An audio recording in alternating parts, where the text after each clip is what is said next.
আসসালামু আলাইকুম, সুপ্রিয় দর্শক। স্বাগত জানাচ্ছি যে কথা জানতে চান অনুষ্ঠানে। আমি মোস্তফা ফিরোজ এবং আমার আরেক প্রান্তে আছেন সিনিয়র আইনজীবী আবু হেনা রাজাকি। রাজাকি ভাই, আপনার সঙ্গে এমন একটি মুহূর্তে যুক্ত হচ্ছি, একটি বছর শেষ হচ্ছে, নতুন একটি বছর আসছে। ঠিক সেই মুহূর্তে গুরুত্বপূর্ণ একটি মুহূর্ত যেখানে সারা বিশ্ব উদযাপন করছে হ্যাপি নিউ ইয়ার। আপনাকে নতুন বছরের শুভেচ্ছা জানাচ্ছি, দেশবাসীকে আপনার মাধ্যমে শুভেচ্ছা জানিয়ে শুরু করছি এই অনুষ্ঠান। আপনি বিগত এক বছর খুবই গুরুত্বপূর্ণ বক্তব্য রেখেছেন, দর্শকরাও সাধুবাদ জানিয়েছে এবং দর্শকরা অপেক্ষায় থাকা ভয়েস বাংলার আপনার বক্তব্য শোনার জন্য। তো সেই হিসাবে আপনি ভয়েস বাংলার বিশেষ অতিথি এবং ভয়েস বাংলা দর্শকরা আপনাকে পছন্দ করে। আজকে আরেকটি গুরুত্বপূর্ণ বিষয়, যে রাজনীতির একটি পরিস্থিতি গত কয়েকদিন থেকে বেশ ধূম্রজাল। নতুন একটি ঘোষণা নিয়ে পরে গত রাতে তড়িঘড়ি করে সরকারের পক্ষ থেকে বলা হলো সরকারি নতুন ঘোষণা দেবে, জুলাই বিপ্লবের ঘোষণা। এই ঘোষণা ৭২-এর সংবিধান কবর দেয়া, আওয়ামী লীগকে অপ্রাসঙ্গিক করা, এই সংক্রান্ত বিষয়গুলো নিয়ে একটি মত পার্থক্য দেখা যাচ্ছে। সেই সঙ্গে জামাত ইসলামের সঙ্গে বিএনপিরও। সব মিলিয়ে আপনি পরিস্থিতিটা আসলে কিভাবে ব্যাখ্যা করবেন? ধন্যবাদ ফিরোজ ভাই আপনাকে। রাজনীতিটা এখন এমন জায়গায় চলে গেছে বাংলাদেশে, জাস্ট এই আনপ্রেডিক্টেবল, মানে ক্ষণে ক্ষণে পরিবর্তন হচ্ছে। আর সবচেয়ে বড় কথা হচ্ছে যে আমরা কারোর উপরে কেন যেন আস্থা পাই না, এই জায়গাটায় আমরা আছি। যেমন ধরুন, আমরা প্রথমে আসি একটা জায়গায়, এই যে ৩১ তারিখ মানে আজকে যেটা চলে গেল দিনটা, একটা জুলাই গণ অভ্যুত্থানের ঘোষণাপত্র দেওয়ার কথা ছিল। নর্মালি যদি আমরা ঘোষণাপত্রের কথা চিন্তা করি তাহলে সেটা দিতে হয় কিন্তু অপারেশন শুরু করার আগে। আমরা যদি সেই লিবারেশন ওয়ারের দিকে যাই, সেখানে কিন্তু আগে ঘোষণা দিতে হয়, দেওয়ার পর ঐক্যমত্য গঠন করে সেটা এক্সিকিউট করতে হয়।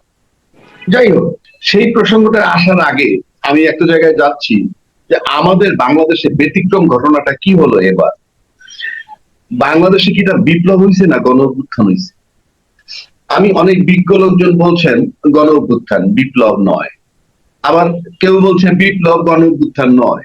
কিন্তু আমি ব্যক্তিগতভাবে বলছি এটা না বিপ্লব না গণ অভ্যুত্থান।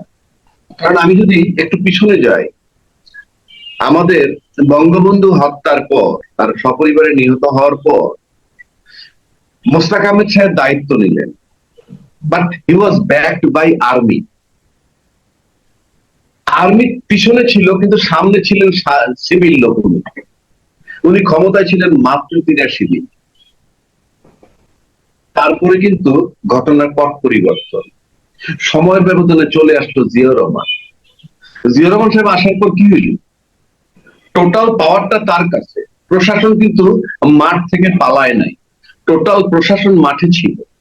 তার মানে যে সিচুয়েশনটা দেশে ছিল সেটাকে প্রশাসন অ্যালাউ করেনি, জিয়াউর রহমান সাহেবকে অ্যালাউ করছে, তাই তার সে সাকসেসফুল হয়েছে। তারপরে তুমি শর্ট করে চলে আসি এরশাদের এইদিকে, উনি টেক ওভার করার পরেও কিন্তু প্রশাসন পালায়নি, অর্থাৎ উনি রাজত্ব করেছেন, একটা পার্টিও করেছেন।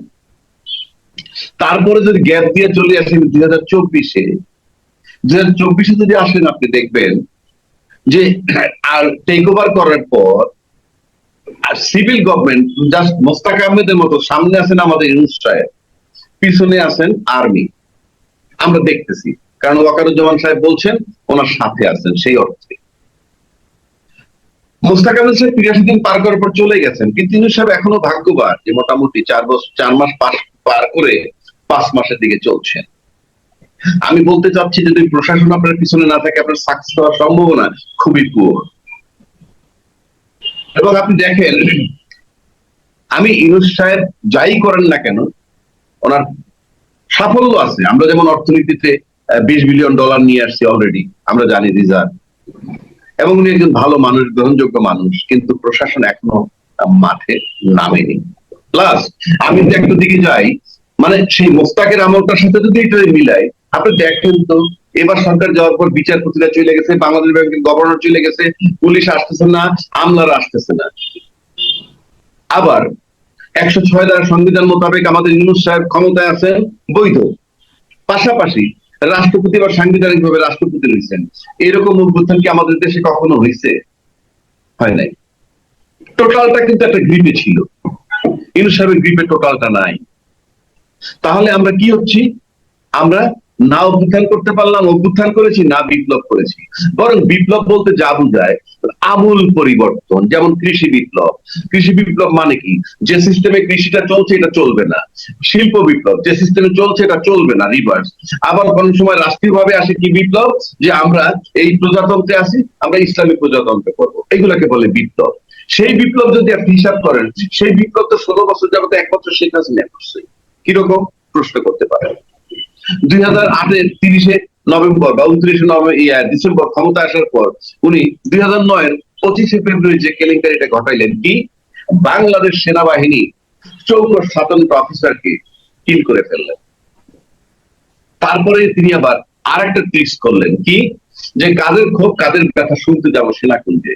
সেখানে যারা প্রতিবাদ করছে 200-300 লোকের চাকরি চলে গেছে, এবং বিডিআর এর নাম বদল করে উনি বিজিবি করেছেন, পোশাক বদল করেছেন। তার মানে কি? এটাকে বলে বিপ্লব, অর্থাৎ আমূল পরিবর্তন। এবং সেই ধারাবাহিকতায় আপনি মাঠে দাঁড়াইতে দেন নাই 2013 সালে হেফাজত ইসলাম, টিকতে দিলেন না। বিরোধী দলকে মাঠে থাকতে দিলেন না। তার মানে কি? আমি যা বলি এটা ফাইনাল, এটাকে বলে বিপ্লব। তারপরে বলেন কথা বললে আয়না করে নিয়ে যাবো, এটাকে বলে বিপ্লব। বিচার নাই, যেমন চায় তাই করবেন, বিচার বিরুদ্ধে হত্যা করবেন। তাহলে বিপ্লব বলতে যাবো যে সেটা। প্লাস তিনি কি করলেন?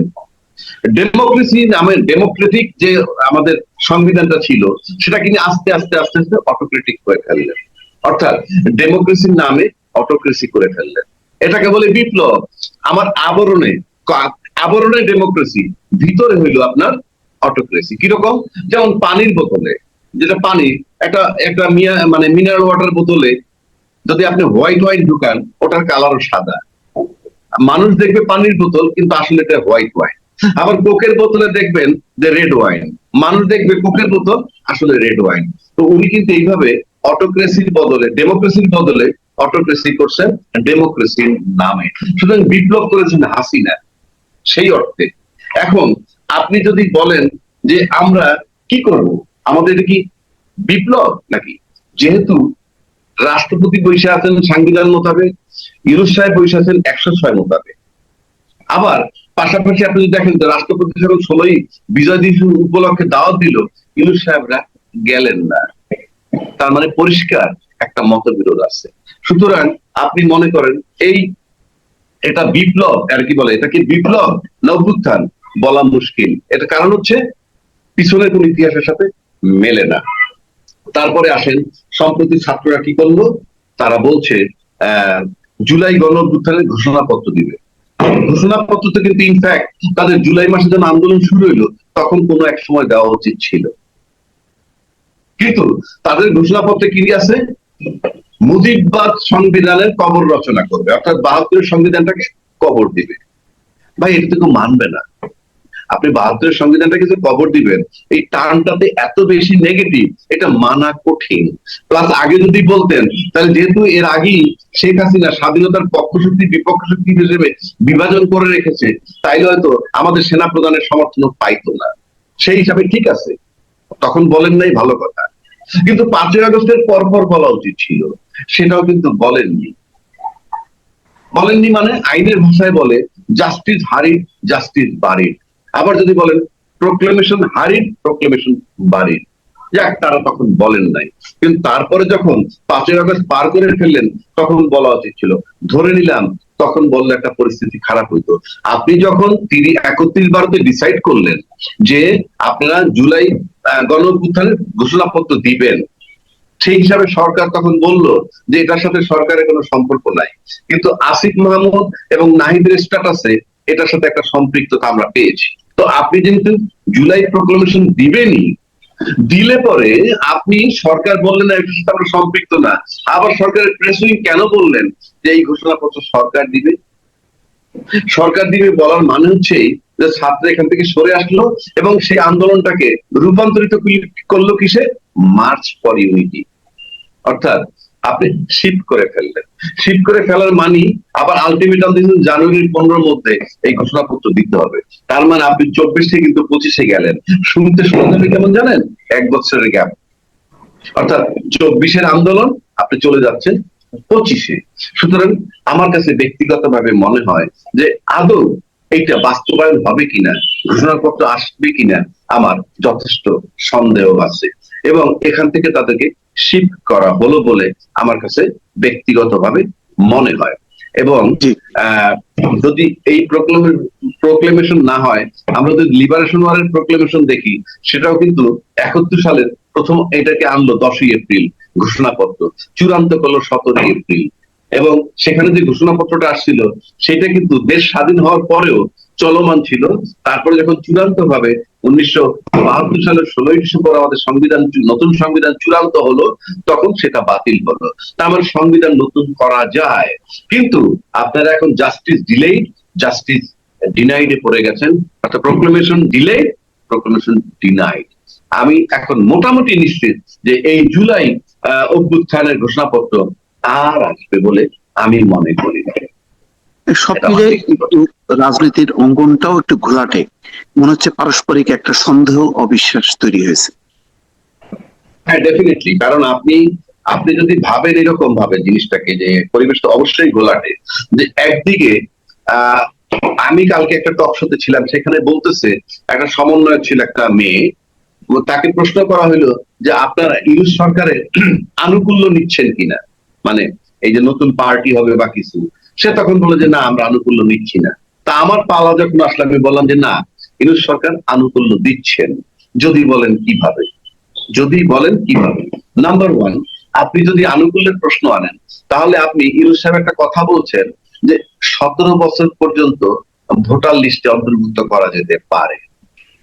আচ্ছা, 17 বছর যদি অন্তর্ভুক্ত করেন, এই মুহূর্তে 17 বছর বয়সের প্রায় 40-42 লাখ ভোটার আছে। আর এটা যদি 2025 সালে আমরা পার করে ফেলি, 26-এর মাঝামাঝি যাই, তাহলে আরো অন্তত 40-45 লাখ 17 বছর বয়সের ভোটার হবে। এটা কিন্তু নতুন প্রজন্ম, এবং এই প্রজন্মকে ভোট দিবে, যেহেতু ইউনূস সাহেব এটা বলছেন। আবার যারা সংস্কার কাজে আছেন, তাতে কিন্তু ইউনূস সাহেবের মতো একটা লোকের এই কথার একটা ইম্প্যাক্ট হয়। তা আপনি 80 লক্ষ ভোটার যদি নতুন পাওয়া যায় 17 বছরের, এবং তাদেরকে যদি এমন বলা হয় সংখ্যানুপাতে নির্বাচন, তাহলে কিন্তু আপনি চিন্তা করেন 40-50টা সিট এখানেই হয়ে যায়। তাহলে এটা একটা আনুকূল্যের ব্যাপার। পাশাপাশি আপনি যদি আগামী 1.5 বছর মেয়াদ নেন, তাহলে মনে হচ্ছে যে নতুন পার্টি করার জন্য 1.5 বছর মেয়াদ দেওয়া হচ্ছে। আমার কাছে এগুলা মনে হয়। তো সুতরাং আনুকূল্য দেওয়ার একটা ব্যাপার রয়েছে, এটার অনেকগুলো কারণ আছে। আমার ব্যক্তিগতভাবে মনে হয় যে যারা এখন উপদেষ্টা আছেন, এক ইউনূস সাহেব ছাড়া সবাই ভীত সন্ত্রস্ত, আমার ব্যক্তিগতভাবে কোনো সন্দেহ নাই। তাদের ধারণা যে নতুন সরকার আসলে তাদের অবস্থা কি হবে, সুতরাং তাদের সেফটি সিকিউরিটির জন্য তারা এইগুলা চাচ্ছে। পাবে কি পাবে না সেটা আমি জানি না, এই জায়গাটায় আমরা আছি। জি, অনেক ধন্যবাদ আপনাকে।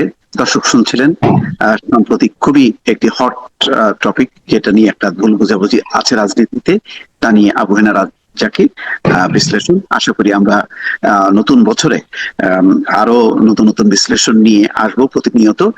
ভালো থাকবেন, নতুন বছরের শুভেচ্ছা জানিয়ে বিদায় নিচ্ছি। ভালো থাকবেন, আল্লাহ হাফেজ।